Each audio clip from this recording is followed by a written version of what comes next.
Hello everyone, welcome back to the channel. Hope you all are doing fine. So हम यहाँ पे कर रहे थे डिजीज़, कम्युनिकेबल डिजीज़। तो हमने वायरल डिजीज़ तक डिस्कस कर लिया था। आज हम यहाँ से आगे करने वाले हैं। सो हम यहाँ पे देखेंगे बैक्टीरियल डिजीज़। उससे पहले हम देखेंगे कि बैक्टीरिया क्या है। अगर हम बैक्टीरिया की बात करें तो इसको डिस्कवर किया था किसने? एंटोन वॉन लीवनहुक ने इनको डिस्कवर किया था। उसके अलावा अगर हम देखें तो ये जो बैक्टीरिया हैं ये ओमनी प्रेजेंट हैं। मींस कि ये एवरीवेयर प्रेजेंट होते हैं, चाहे हम सॉइल की बात करें, एयर की या वाटर में, तो ये हर जगह प्रेजेंट होते हैं। ठीक है।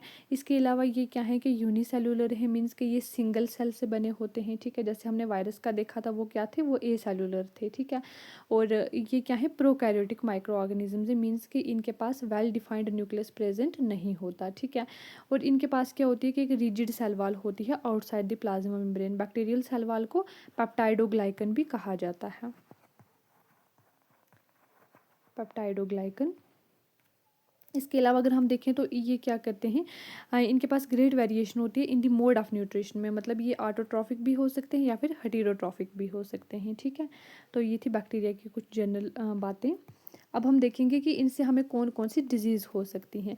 अब बैक्टीरिया से हमें टाइफाइड हो सकती है। ठीक है। Diphtheria, cholera, tuberculosis, pneumonia, plague, dysentery, tetanus. तो ये डिजीज़ आपको याद रखनी है एज इट इज़, जो भी हमें बैक्टीरिया से ये होती हैं।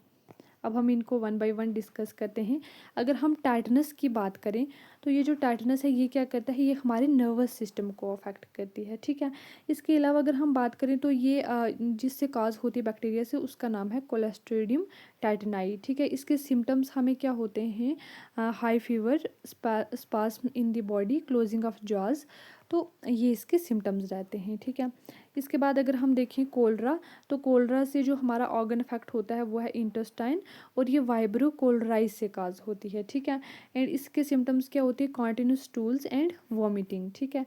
इसके अलावा अगर हम देखें टाइफाइड, तो टाइफाइड में भी जो हमारा अफेक्टेड ऑर्गन है वो रहता है इंटेस्टाइन, और ये सैल्मोनेला टाइफाइड से होती है। ठीक है। और इसमें भी क्या होता है? हमें हाई फीवर होता है, जो कि काफ़ी ज़्यादा दिनों तक रहता है, एंड हेडेक। ठीक है। और इसके अलावा अगर हम बात करें ट्यूबरक्यूलोसिस, इससे क्या होते हैं? टीबी, इससे क्या होते हैं? इससे हमारे लंग्स अफेक्टेड होते हैं। ठीक है। और ये किससे होती है? ये माइक्रोबैक्टीरियम ट्यूबरक्यूलोसिस से होती है। ठीक है। और इसमें हमें अगर हम सिम्टम्स की बात करें तो हमें रिपीटेड कफिंग होती है, और जो हमारा वेट है वो भी लॉस हो जाता है। ठीक है। ये भी एक खतरनाक डिजीज़ है। फिर अगर हम डिप्थीरिया की बात करें तो ये क्या करती है? ये हमारे रिस्पिरेटरी ट्यूब को अफेक्ट करती है, और ये कॉर्नी बैक्टीरियम डिप्थीरियाइस से होती है हमें। और इससे क्या होता है? इससे भी हमें क्या होती है कि रिस्पिरेशन में डिफ़िकल्टी होती है और सफोकेशन होती है। ठीक है। तो ये हैं कुछ। और इसके अलावा अगर हम देखें, उसके बाद हमारे पास आ जाती है प्लेग। अगर हम प्लेग की बात करें तो इससे जो हमारे ऑर्गन्स अफेक्ट होते हैं वो है लंग्स एंड लिम्फ नोड्स। और इससे ये किस बैक्टीरिया से ये होती है? ये है पेस्टोरिला पेस्टिस। ठीक है। और इसके सिम्टम्स क्या होते हैं? हमें very high fever, muscle aches, tiredness, stomach pain. तो इससे ये वाले सिम्टम्स हमें देखने को मिलते हैं। उसके बाद हम बात करते हैं वूपिंग कफ की। ठीक है। वूपिंग कफ क्या करती है? ये हमारे रिस्पिरेटरी सिस्टम को अफेक्ट करती है, और ये हीमोफिलस पर्टूसिस से होती है। ठीक है। और इससे हमें क्या होते हैं? कॉन्टिन्यूस कफिंग होती है। ठीक है। फिर उसके बाद आ जाती है निमोनिया। निमोनिया से भी हमारे लंग्स अफेक्टेड होते हैं, और ये किससे होती है? स्ट्रेप्टोकोकस निमोनियाई से होती है। ठीक है। और इससे भी क्या होता है? हमें हाई फीवर और स्वेलिंग्स हो जाती हैं हमारे लंग्स में। उसके बाद हम बात करते हैं लेप्रोसी। लेप्रोसिस से क्या होता है कि हमारा जो नर्वस सिस्टम है वो अफेक्टेड होता है, और जो हमारी स्किन है वो भी अफेक्टेड होती है। और ये माइकोबैक्टीरियम लेप्रियाई से होती है। ठीक है। इससे क्या होता है? हमें स्पॉट्स हो जाते हैं बॉडी के ऊपर, और ये जो नर्व्स होते हैं हमारी वो भी अफेक्टेड होते हैं। मतलब ये हमारी बॉडी को सड़ाने गलाने का काम करती है। ठीक है। तो ये उसके बाद अगर हम बात करें गोनोरा, ठीक है, तो इससे क्या होता है कि इससे हमारा जो यूरिनरी पाथ है वो अफेक्टेड होता है, और ये निशेरिया गोनराइज से होती है हमें। ठीक है। और इससे क्या होता है कि यूरिनरी पाथ में स्वेलिंग्स वगैरह हो जाती हैं। ठीक है। तो ये भी है। उसके अलावा अगर हम बात करें साइफिल्स, साइफिल्स की अगर हम बात करें तो यूरिनरी पाथ को ये भी अफेक्ट करती है। ये एक सेक्चुअली ट्रांसमिटेड डिजीज़ है, और ये किससे हमें होती है? Treponema pallidum. ठीक है। ये इससे हमें होती है। इससे क्या होता है कि ना वोंड्स हो जाती हैं यूरोजेनाइटल ट्रैक में। ठीक है। तो ये एक सेक्सुअली ट्रांसमिटेड डिजीज़ है। इसके अलावा अगर हम बात करें ट्रैकोमा, ट्रैकोमा से जो हमारे ऑर्गन्स अफेक्ट होते हैं वो है आई, और ये कैसे होती है? क्लैमाइडिया ट्रैकोमैटिस से होती है और इसमें क्या हो जाता है कि रेड आइज़ हो जाती हैं और पेन होता है आई में, ठीक है। तो ये इसके सिम्टम्स रहते हैं, ठीक है। तो ये थी हमारे पास बैक्टीरियल डिजीज़। अब हम बात करेंगे प्रोटोजोन डिजीज़, ठीक है। यहाँ पे क्या होते हैं, बहुत सारे प्रोटोजोन पैथोजेंस होते हैं जो सिर्फ क्या करते हैं, ह्यूमंस को ही अफेक्ट करते हैं और वो काफ़ी डेडली होते हैं। इससे हम बात करें हमें प्रोटोजोआ से हमें कौन कौन सी डिजीज़ हो सकती है, तो इससे हो सकती है मलेरिया, एमोबियासिस, क्रिप्टोस्पोरिडियोसिस, ट्राइपैनोसोमियासिस, लेशमेनियासिस एंड बारबीसियोसिस, ठीक है। तो ये डिजीज़ हमें प्रोटोजोन से होती हैं। अब अगर हम इनकी बात करें तो सबसे पहले हमारे पास है मलेरिया।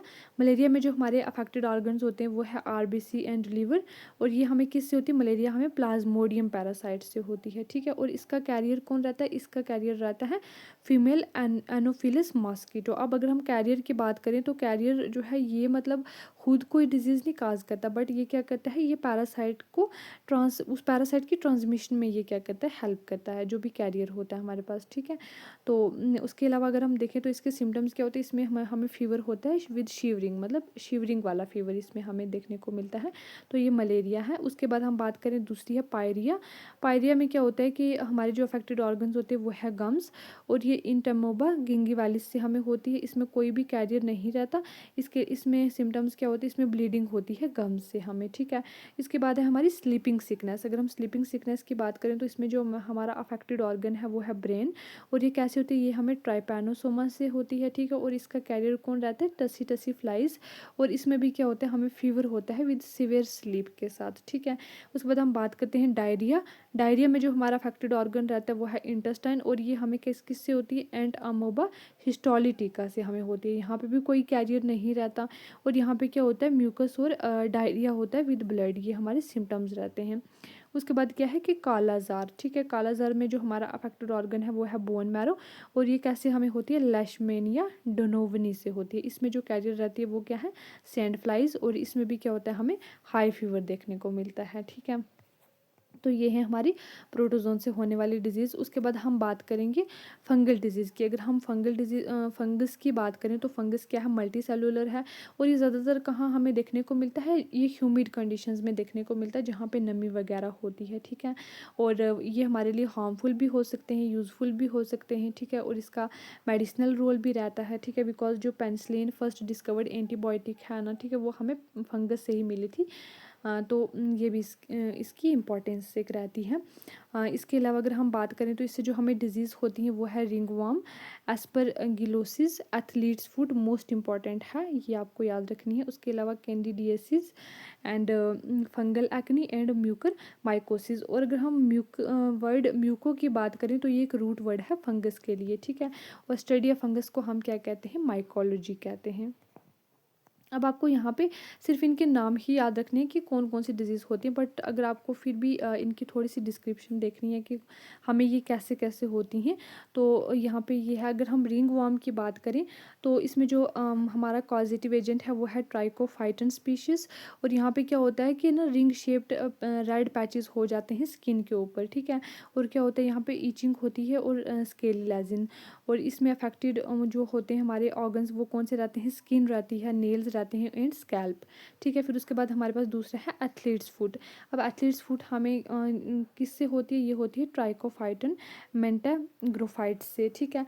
और इसमें क्या होता है कि जो टोज़ के बीच में ना हमें ईचिंग होती है, रेडनेस होती है, ठीक है, पीलिंग एंड क्रैकिंग होती है स्किन की, ठीक है। इसमें जो हमारा अफेक्टेड ऑर्गन है वो स्किन ही रहता है, बिकॉज जो फीट के जो टोज़ होते हैं उनके बीच में ना ये मतलब वहाँ पे ईचिंग और कुछ रैशेज रेडनेस वगैरह हो जाती हैं, तो इसलिए हमारा अफेक्टेड ऑर्गन इसमें स्किन रहता है, ठीक है। फिर हमारे पास है कैंडिडियासिस। कैंडिडियासिस जो है ये कैंडिडा एल्बिकेंस से होती है। इसमें क्या होती है, वाइट पैचेस हो जाते हैं, माउथ में रेडनेस होती है, पेन एंड सोरनेस, और इसमें अफेक्टेड ऑर्गन्स हमारे रहते हैं माउथ, थ्रोट एंड जुनाइटल एरिया। फिर उसके बाद है हमारी इंपॉर्टेंट कौन सी, एक है रिंगवर्म। रिंगवर्म की अगर हम बात करें तो ये माइक्रोस्पोरम कैनिस से हमें होती है। इसमें भी क्या होते हैं कि स्केली पैचेस हो जाते हैं स्कैल्प के ऊपर, और हेयर लॉस भी होता है, इससे ईचिंग भी होती है, ठीक है। इसमें भी हमारे स्कैल्प और हेयर ही जो हैं वो अफेक्टेड होते हैं, ठीक है। तो ये थी कुछ इंपॉर्टेंट डिजीज़, यहाँ पे इतनी ही आपको याद रखनी है। उसके बाद हम बात करेंगे हेलमिंथिक डिजीज़, मतलब वर्म्स वगैरह।